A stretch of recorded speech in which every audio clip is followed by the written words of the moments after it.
Hello.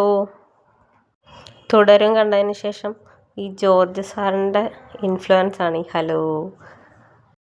നമുക്കിന്ന് ഒരു cooking video ആണ്. ഇലയടയാണ് ഇന്നത്തെ വിഭവം. കുറച്ച് നല്ല കൂഴച്ചക്ക കിട്ടിയിട്ടുണ്ട്. അത് കുരുവെല്ലാം കളഞ്ഞ് അടർത്തി മാറ്റി വെച്ചിട്ടുണ്ട്.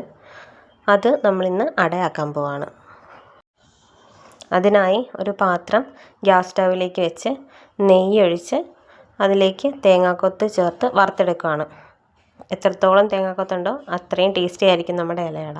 തേങ്ങാക്കൊത്ത് വറുത്ത് കഴിയുമ്പോൾ അതിനെ നെയ്യിൽ നിന്ന് കോരി മാറ്റിയിട്ട് ഒരു 300 ഗ്രാം ശർക്കര പാനിയാക്കി അരിച്ചെടുക്കുന്നതാണ്. ഞങ്ങളിവിടെ ശർക്കര വാങ്ങിച്ചിട്ട് ഉരുക്കി അരിച്ച് ഫ്രിഡ്ജിൽ സൂക്ഷിക്കുവാണേ. അങ്ങനെ എടുത്ത ശർക്കര പാത്രത്തിലേക്ക് ഒഴിച്ച് ഒന്ന് ചൂടാകുമ്പോഴത്തേക്കും 2 പിടിയോളം നന്നായിട്ട് ചിരണ്ടിയ തേങ്ങ ചേർത്ത് കൊടുക്കണം. അതൊന്ന് ഇളക്കി യോജിപ്പിച്ചതിന് ശേഷം അതിലേക്ക് അരിപ്പൊടിയും ഗോതമ്പ് പൊടിയാണ് നമ്മൾ ചേർക്കാൻ പോകുന്നത്. ഗോതമ്പ് പൊടി 1 കപ്പും അരിപ്പൊടി 1.25 കപ്പും നമ്മൾ ചേർത്ത് കൊടുക്കുന്നുണ്ട്. ഗോതമ്പ് പൊടി നമ്മുടെ വീട്ടിൽ തന്നെ പൊടിച്ചതാണേ, വെയിലുള്ള സമയത്ത് പൊടിച്ച് വെച്ചിരുന്നതാണ്. അരിപ്പൊടി തരിയില്ലാത്ത അരിപ്പൊടി പാക്കറ്റിൽ വാങ്ങിച്ചതാണ്. അത് 1.25 കപ്പ് ചേർത്ത് കൊടുക്കുന്നുണ്ട്. ശേഷം കുരുവെല്ലാം മാറ്റി നമ്മളെടുത്ത് വെച്ചിരുന്ന കൂഴച്ചക്കയും കൂടി ഇതിനകത്ത് ചേർക്കണം. പാചകം ചെയ്യുന്നത് അമ്മയാണേ. ഹസ്ബൻഡിൻ്റെ അമ്മ നല്ലൊരു കുക്കാണ്. ഇതുപോലത്തെ കുക്കിംഗ് വീഡിയോസ് എല്ലാം ഇനി നമ്മുടെ ചാനലിൽ വരുന്നുണ്ട്. കാണാനായി സബ്സ്ക്രൈബ് ചെയ്യണേ. നല്ല കൂഴച്ചക്ക നമ്മൾ ഇതിൻ്റെ കൂട്ടത്തിൽ ഇട്ടിട്ടുണ്ട്. വരിക്കച്ചക്ക ആണെങ്കിലും ഒന്ന് മിക്സിയിലടിച്ചിട്ട് ഇതുപോലെ തന്നെ ചേർത്ത് കൊടുത്തിട്ട് നമുക്ക് ചക്കയട ഉണ്ടാക്കാവുന്നതാണ്. നന്നായിട്ടൊന്ന് മിക്സ് ചെയ്തെടുക്കാം.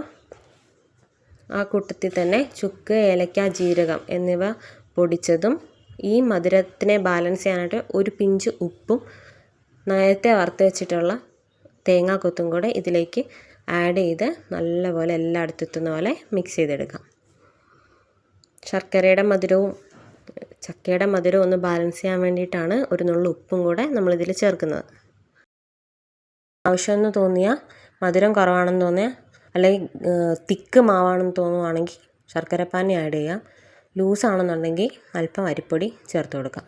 ഇതിപ്പോൾ നമ്മൾ നല്ല കറക്റ്റ് മിക്സാണ്, പാകത്തിനുള്ള മിക്സാണ് നമ്മളാക്കിയെടുത്തിരിക്കുന്നത്. തീ കുറച്ച് വെച്ചിട്ട് വേണം ഇതെല്ലാം ചെയ്യാൻ. ഒടുവിലായിട്ട് കുറച്ച് നെയ്യും കൂടെ ചേർത്ത് നന്നായിട്ട് മിക്സ് ചെയ്ത് ഇതിനെ ഒന്ന് മാറ്റി വയ്ക്കാം. അതിനുശേഷം ഇഡ്ഡലിക്കുട്ടത്തിൽ വെള്ളം ഒഴിച്ച് തിളയ്ക്കാനായിട്ട് വെച്ചിട്ട് നമുക്കിതിനെ ഒന്ന് കുമ്പിളാക്കണം. അതിനായി നല്ലപോലെ കഴുകി വൃത്തിയാക്കി എടുത്ത വാഴയില എടുത്ത് അതിലേക്ക് ഈ മാവിനെ നിറച്ച് ഒന്ന് സ്പ്രെഡ് ചെയ്ത് കൊടുക്കണം. നന്നായിട്ട് സ്പ്രെഡ് ചെയ്ത് കറക്റ്റായിട്ട് കുമ്പിൾ ഷേപ്പിലൊക്കെ വരാൻ വേണ്ടിയിട്ട് നമുക്ക് അടുത്ത് തന്നെ ഒരു പാത്രത്തിൽ വെള്ളം എടുത്ത് വയ്ക്കുക. കൈ നനച്ച് ഈ മാവ് ഇതിനകത്തേക്ക് നിറച്ച് കൊടുത്തിട്ട് സ്പ്രെഡ് ചെയ്ത് കുമ്പിൾ മടക്കി മാറ്റി വയ്ക്കാം. അപ്പോഴത്തേക്ക് വെള്ളം തിളയ്ക്കും. വെള്ളം തിളയ്ക്കുന്ന സമയത്തേക്ക് നമുക്ക് ഇതുപോലെ ആവശ്യത്തിന് കുമ്പിളുകൾ ആക്കി റെഡിയാക്കി വയ്ക്കാം.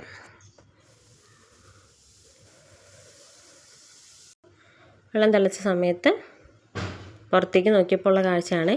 ഇതിനിടയിലൊരു മഴ കഴിഞ്ഞ് ഒരു അടയ്ക്കാക്കുരുവി കൂട് കൂട്ടാനുള്ള തയ്യാറെടുപ്പിലാണ്. ആവി വന്നു.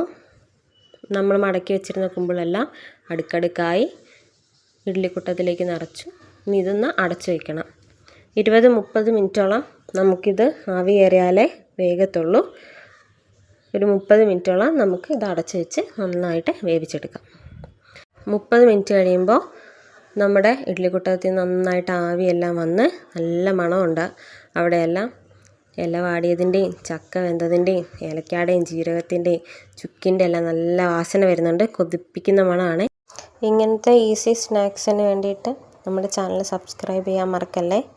ബൈ.